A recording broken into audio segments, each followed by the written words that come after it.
Let's talk about a book. This is one of my favorite books. It's a book series, and it was also one of the hardest books for me to actually read the first book. I had been referred to this book. This is specifically speaking about Hyperion by Dan Simmons and the follow-ups, which is The Fall of Hyperion, Endymion, and I can't remember what the fourth book is named right off the top of my head. I'm sure one of us will correct me on it. The Rise But of anyway, Endymion. The Rise of Endymion.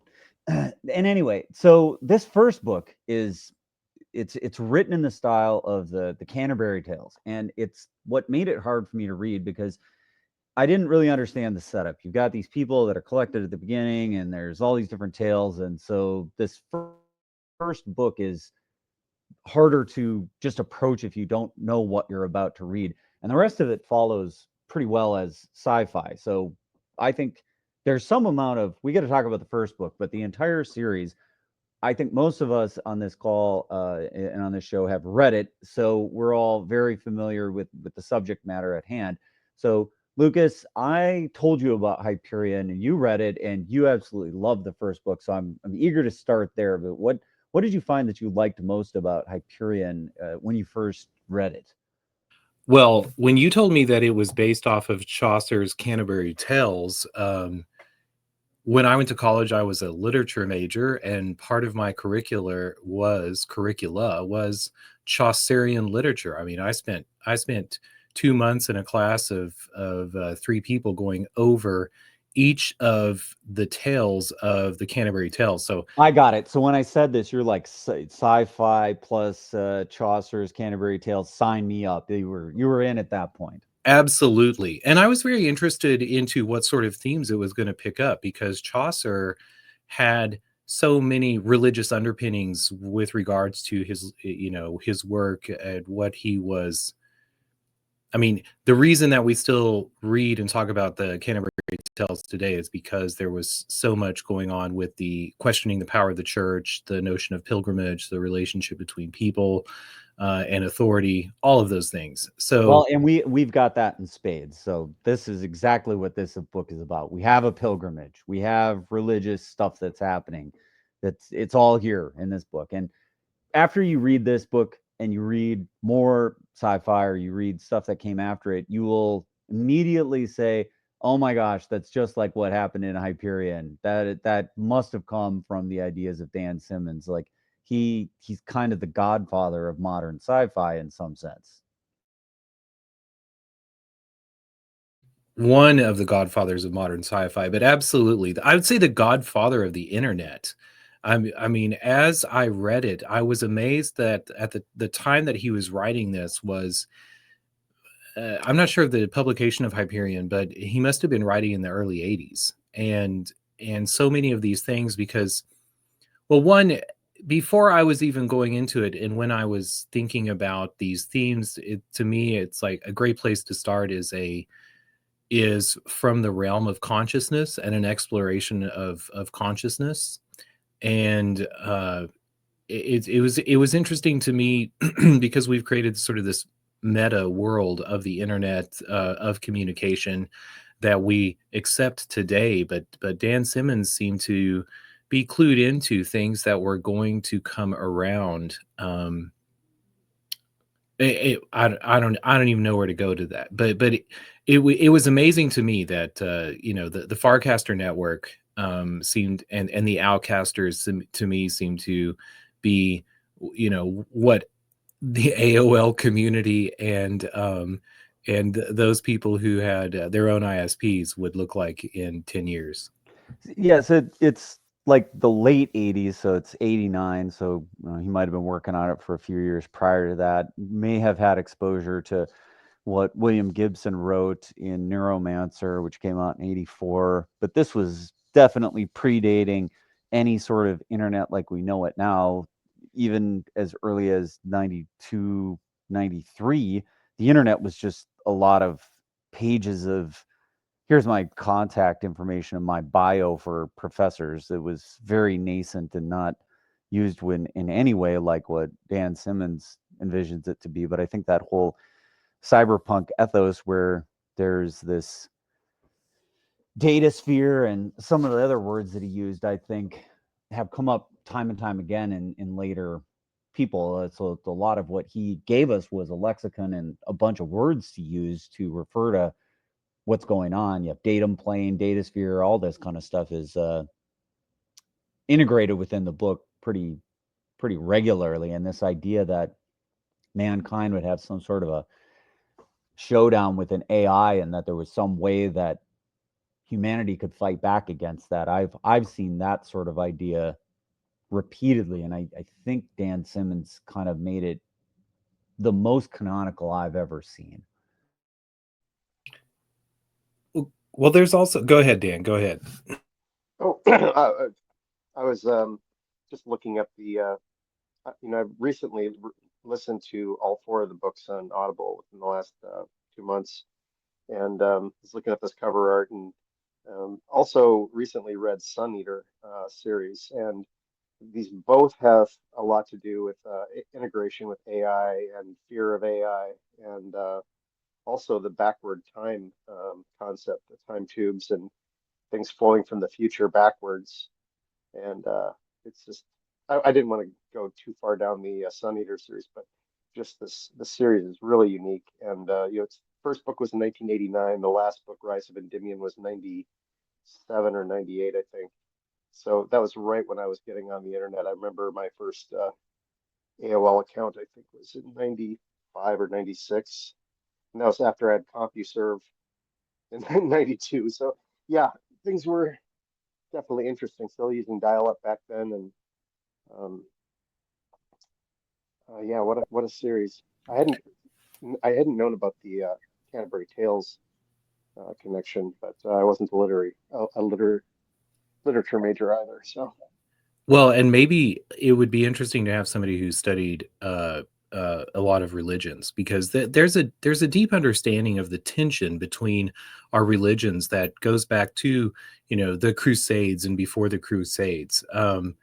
And I I mean, it's amazing that we are now going through this conflict with AI that has become a reality, and that has, been latent in the conceptual the concepts of the Hyperion universe. But there's also the aspect of a Palestinian general and a Jewish father and his daughter, and the Shrike, the Shrike, this metallic monster that we see.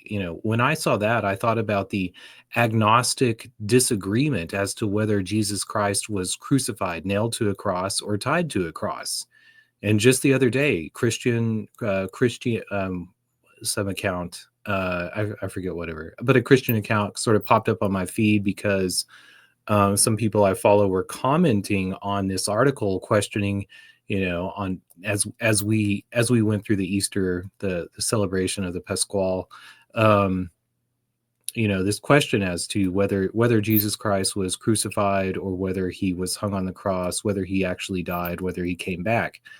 Those are old conversations that were had, and are important in setting up, the rules for how we engage with other people. But Dan Simmons was very aware of all of that, and he baked Well, that. and staying on the crucifixion thing for a minute, that I was shocked at how integrated that was. When you're reading the first book, you come across this part of the story, which is he meets, one of the characters meets the priest, meets these little pygmies, and they have this ability to reincarnate through this cruciform that they have on their chest.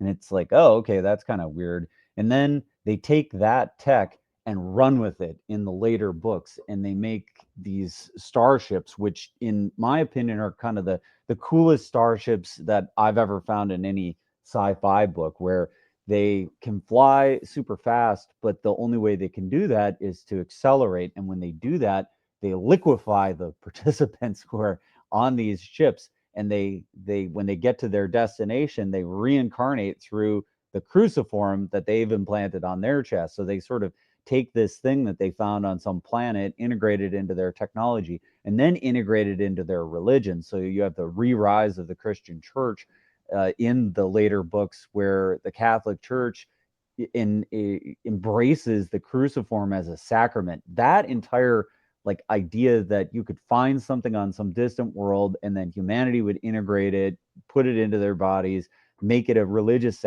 sacrament. I just thought all of that was just fascinating, and I have not seen that sort of integration with religion and technology and sci-fi in any other place except for maybe Dune. That's one of the stories that to me felt like they're on an equal footing of having a place in all of sci-fi as having really carved out a niche for doing something really really interesting in the way that the story completely unfolds. And Dune's got its own stuff where there's later things that happen and they've integrated previous concepts and kind of run with it in a direction. So I think Hyperion stands out as a 4-book series that takes a lot of really strong ideas and continues to build on them and make them even stronger into the later parts of where the story unfolds. Go ahead, Dan. I was going to say, just with the Catholic Church, that was a really unique vision, as Grant was saying, with the cruciform and the prevalence of the priesthood. They weren't entirely as powerful in the first book, but after the events that led to the fall of the Farcasters, which was this amazing technology that would let you instantly teleport by walking through a gateway from any one of the worlds in their web, the World Wide Web, or World's Wide Web. After that fall, the cruciform resurrection technology combined with these ultra fast starships that could go anywhere in almost no time. It just led to the domination of the Catholic Church, and then the dark elements of the historical Catholic Church with the Inquisition and other, frankly, evil parts of what we know of, the Church and its history. It made for a very interesting tale. And since this did come out after Dune, I see the influences. You have the Bene Gesserit and the Talaxu and the Spacing Guild navigators, and you can tell that Dan Simmons obviously read Frank Herbert's books, but he definitely had his own creation, and it stands alone as its own work. It's an amazing creation. Well, there was a time when there was a much smaller canon of sci-fi, but when I read of the of those aspects of the cruciform and the order behind him, I thought of both the Catholic Church but also the Knights Templar.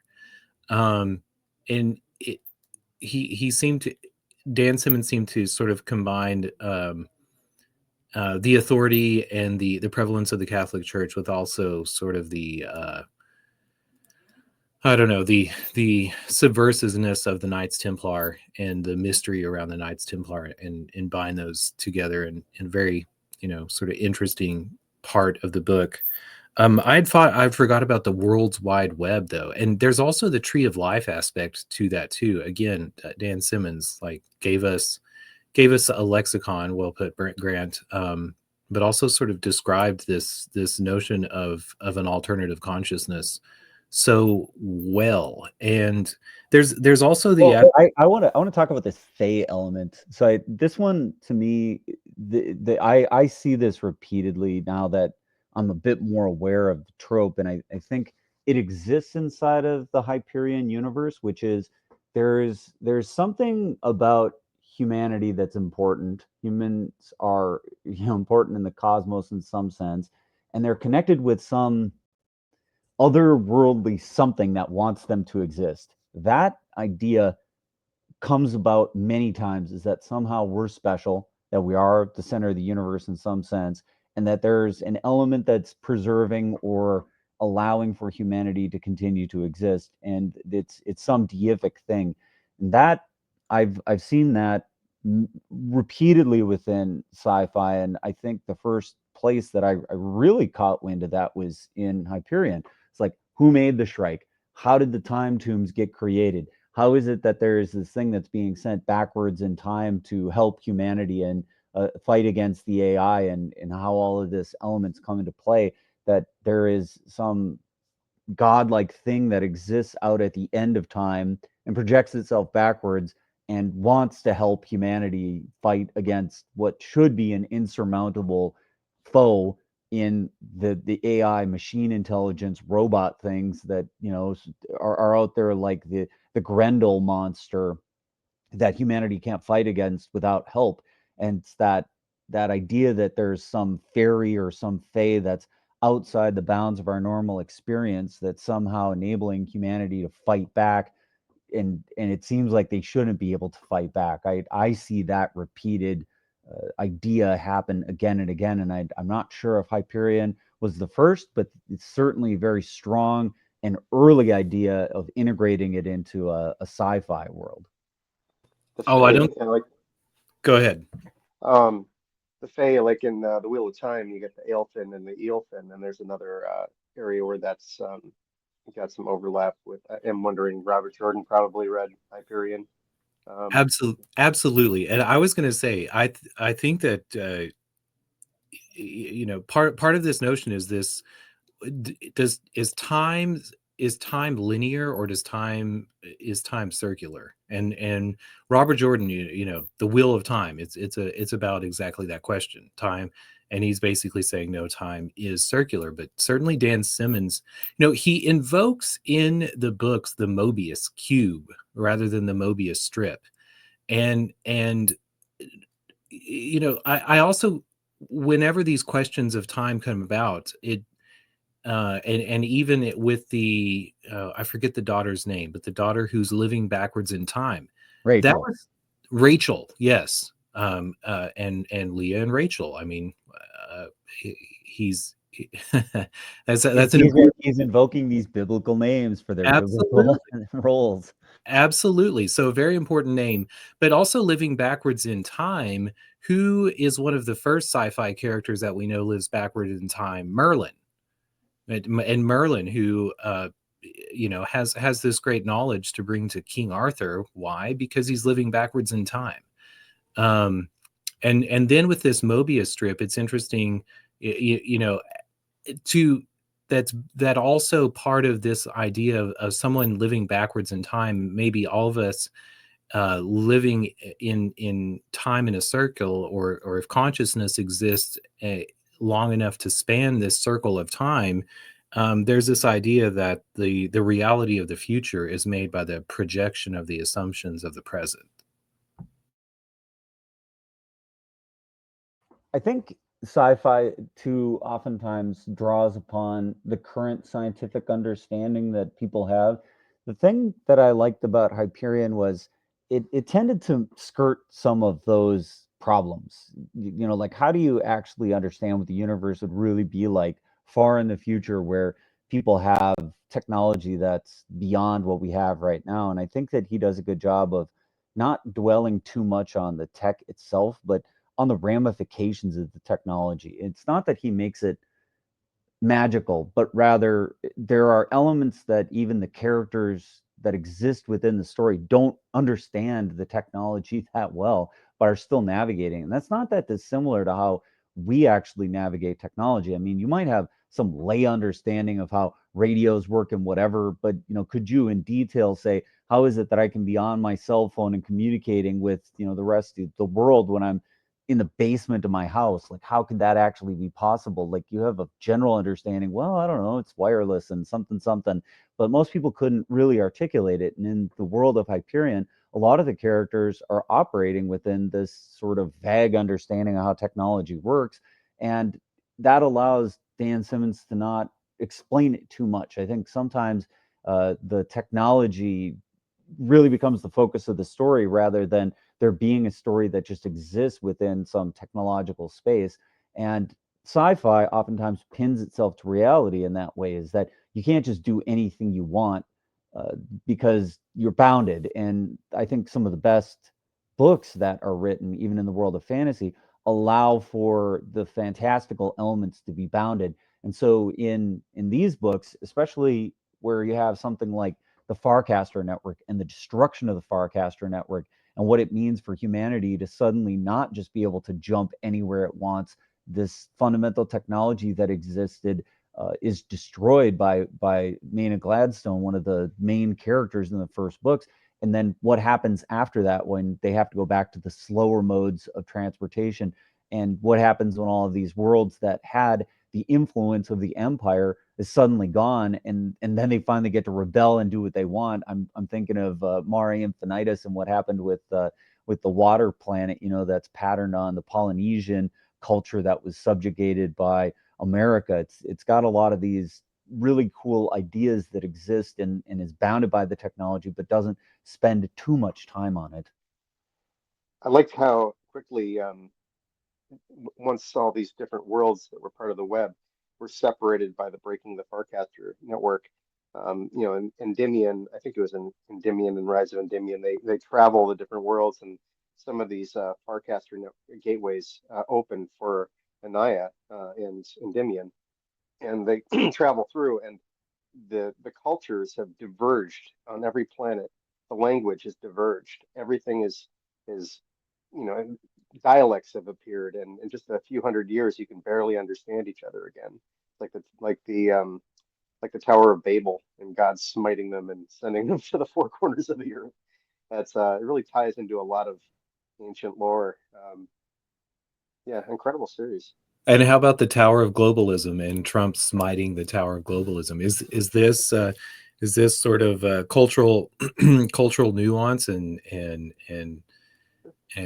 vibrancy in the world something that Dan Simmons was worried about the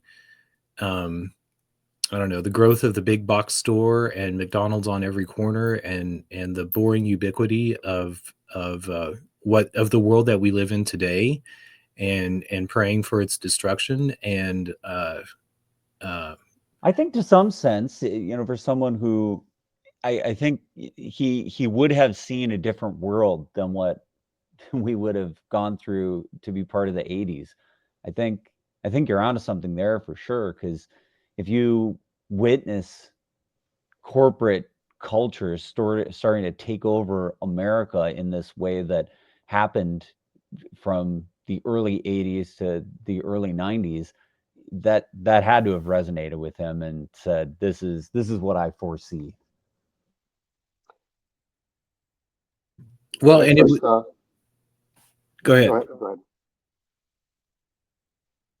I got this vision of Trump fashioning a whip out of my expired options contracts that he had basically made worthless with his tweets, and then chasing somebody out of the temple. I don't know if it was the money lenders or just investors trying to retire at a decent age. But sorry, that was just a little brain fart, I guess. Oh no, now you're bringing GME into it. Have you watched GME the last day since we talked yesterday? I'm uh, watching it right now. I just bought some contracts. oh no, I haven't.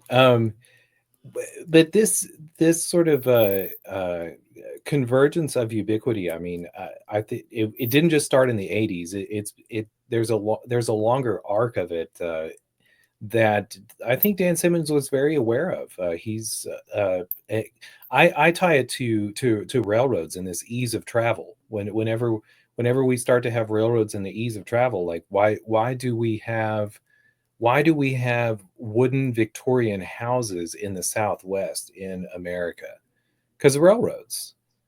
Because national trade at a time before we had global trade, and I think Dan Simmons understood that. And Oh, the Farcasters are as to the railroads. Interesting. absolutely, because as we speed up travel, as we make travel easier, and think also of sort of um, the looming explosion in air travel and tourism that's coming again right at the time Yeah, that but a railroad really is like a Farcaster network if you think about it. It's like you can put something in a car and it just goes on some rail and it takes a very short period of time. I mean, what was the alternative is to try to somehow put it into a horse and buggy cart and drive it across the United States. I mean, that's not even in the realm of possibility, but you have refrigerated railroad cars, and now you have the ability to almost teleport goods and services from one coast to the other. It had to have been just like a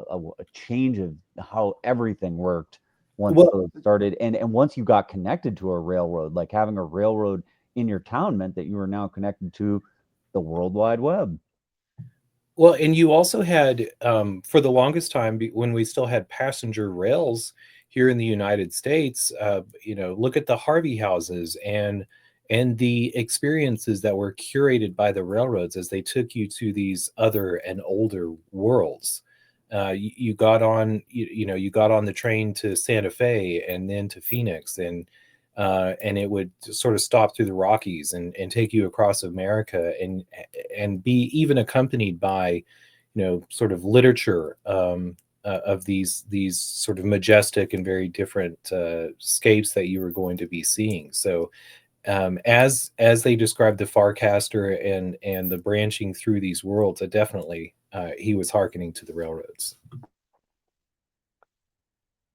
The dark side of the instant transport Farcaster railroad thing too. I was thinking back to World War II and how some of those cattle cars had humans in them, and then back to Endymion and the cruciform and um, the way that they were harvesting peoples that were not Catholic, um, and like it's revealed that they harvested atheists and Marxists and the planet of the Jews, Hebron, I think it was, and the Islamic planet as well, and the entire population, so that they could serve as processing and memory storage for the AI.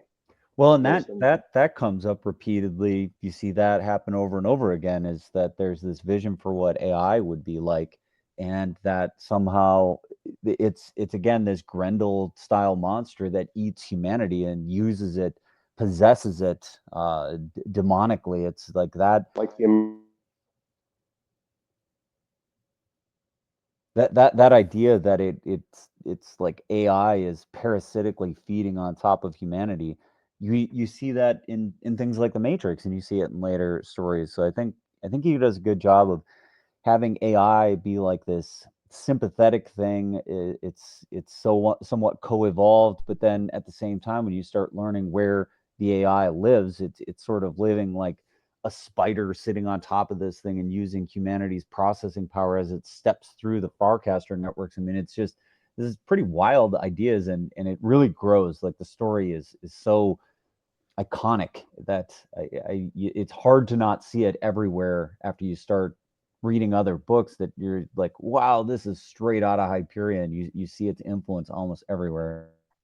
Well, there's also this idea in that, and how he's harvesting human minds, that goes back to the Catholic Church, and I don't mean to throw stones at the Catholic Church, but Dan Simmons understands ancient religious history. Like he understands the timeline of the emergence of the Catholic Church and also the changes that were made in Christianity. And I'm thinking about, the creation of the Bible and the decision to add to the Gospels that were part of this early Christian narrative these other Gnostic books. It's not just the teachings of Jesus, but the teachings of John. Who was John? He was an apostle and he was a Roman.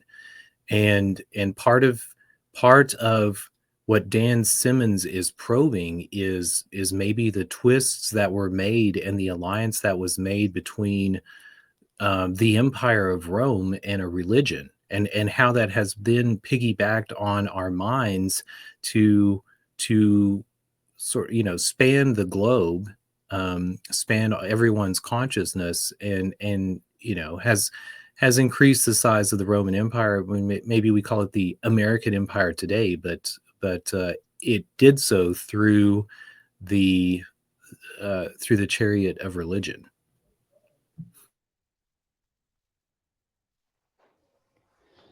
So interesting timing for this discussion too. The Pope just passed on Monday, right after Easter, and I was scrolling through X, and I just sent a link to these priests marching with black masks and strange staffs, and I don't understand all the Catholic rituals, but it looks very alien, almost like it could be in Dan Simmons's book when they get to that papal planet.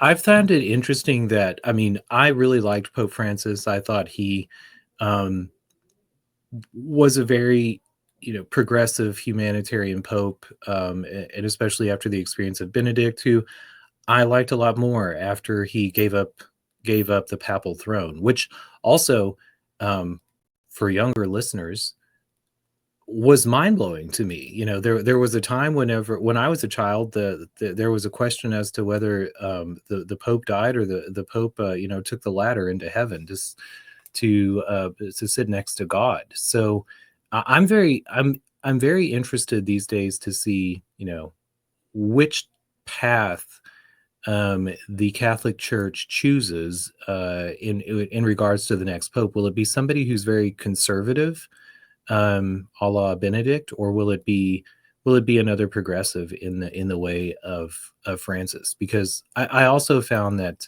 a lot of the leadership of the Catholic Church seemed to like what Francis was doing, but a lot of the congregations were upset by the amount of change. So that will be very interesting. Maybe Dan Simmons will come out with the fifth book in the series. One thing I can be sure of, though, is that Pope Francis is not going to resurrect in another day from the cruciform and be reelected. I don't know about that. It's I guess we'll see.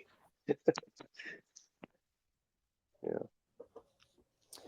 So when I think about Hyperion, like the first two books are definitely in the past. Like it is the past of the series. It's where the story starts, and then Endymion and the Rise of Endymion tell the tale of what happens after these fantastical events because they're referenced and known.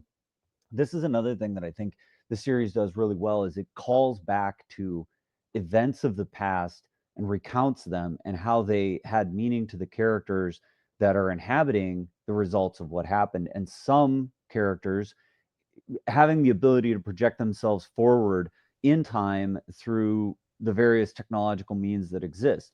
So in Hyperion, we have things like life extension and we have things like the ability to put people into suspended animation so that they could travel between the stars, and how some of these things were used by characters to have influence on what would happen as future events. And there's a lot of this time element that comes into play in the story.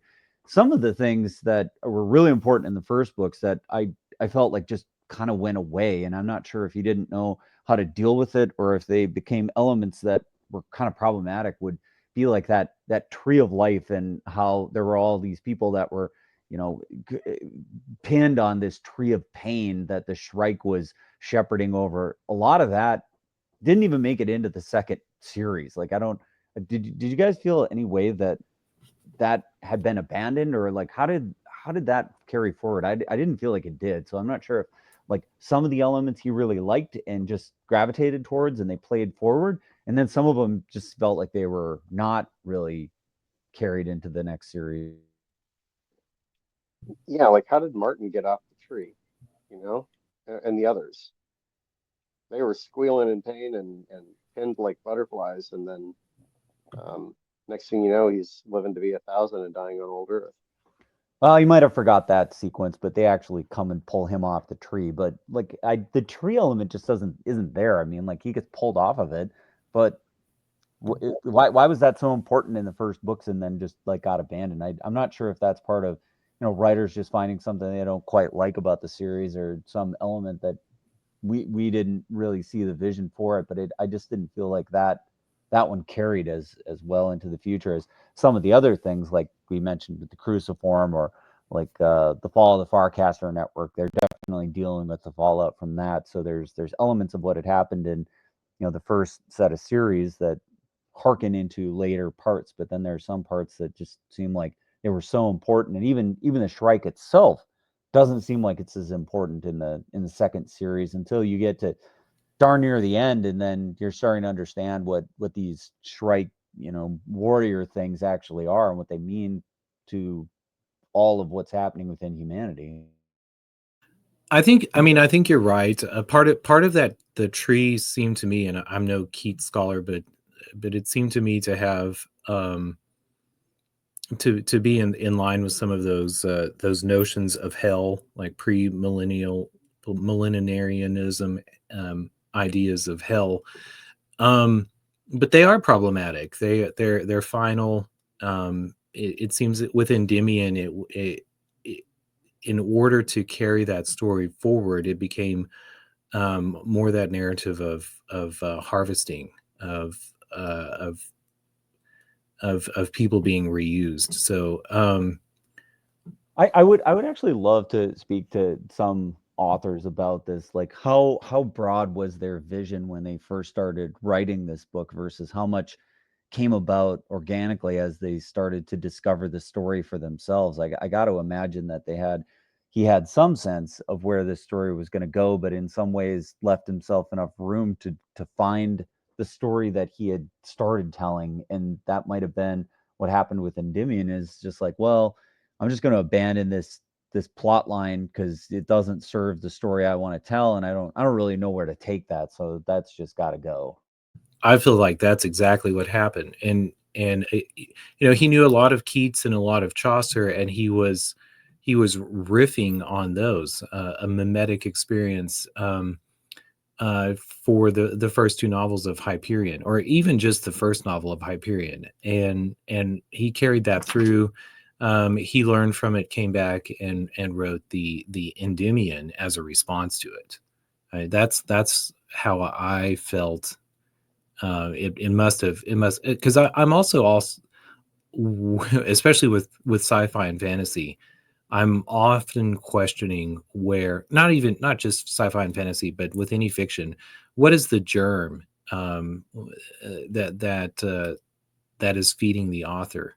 Well, I think in the first set of books, it had to have been the Farcaster Network, and in the second one, it's, well, what would humanity really do if it had something like the Cruciform? I mean, they are central to the two stories, like the fall of the Farcaster Network and the discovery of what was really going on with AI and humanity sort of disconnecting itself, and which lends itself towards, Dan Simmons having some sense of Dune and a golden path, like what would humanity need to do to find a golden path forward where it's no longer shackled to this AI that was parasitically controlling its destiny and sort of feeding off of it? Like, how do you break from that? Well, you got to destroy the Farcaster Network. So to me, the germ of what Hyperion is all about is this conflict with AI, this AI monster that has attached itself to humanity, and how it frees itself from that, even though both elements have some sense of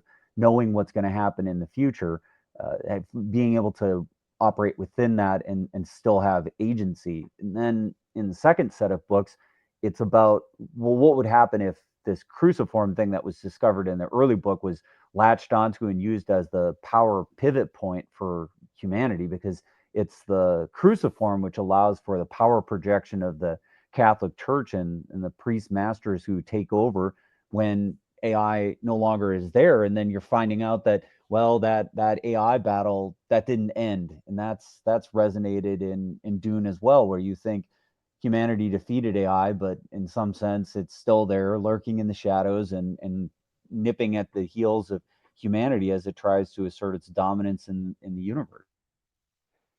And instead of one Messiah like Leto second with his golden path, the God Emperor, you get Anaya, whose very blood is a sacrament, and who anyone who drinks from the cup with her blood is immune to the cruciform and does not have eternal life, but has life much more fulfilled and rewarding, and their children will too.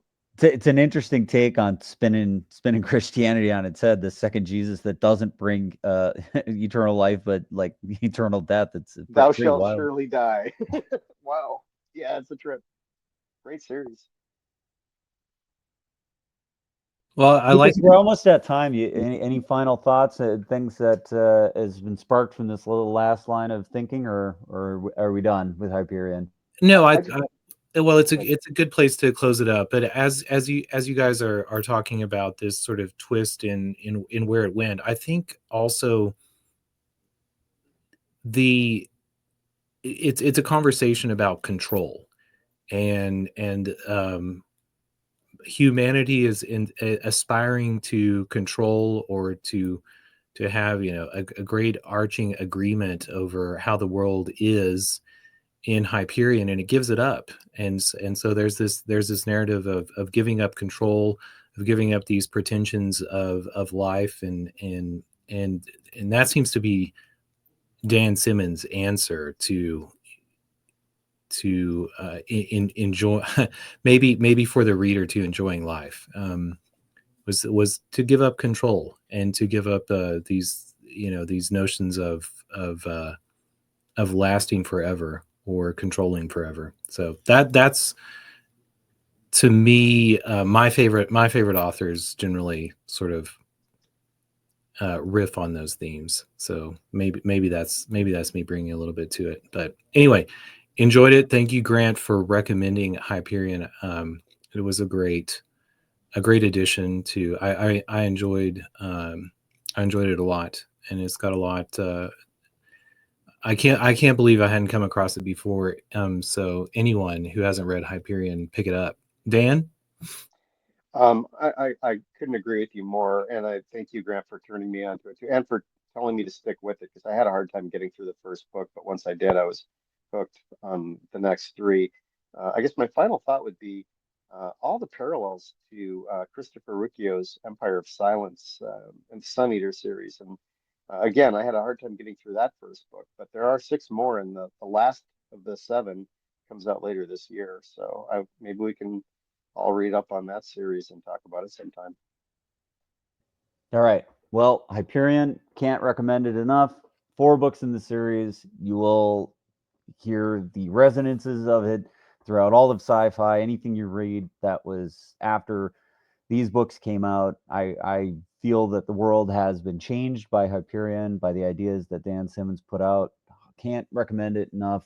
Definitely try to slog through that first book if you're having a hard time with it, because it changes substantively. So just realize that all those little vignettes, all those little stories, they all come together. They all have strong meaning. So, you know, just stick with it, and you'll love it. I guarantee you. If you're a fan of sci-fi and you haven't picked up this book series yet, it's definitely one that you need to check out. And yeah, we'll see you next time on FOMO.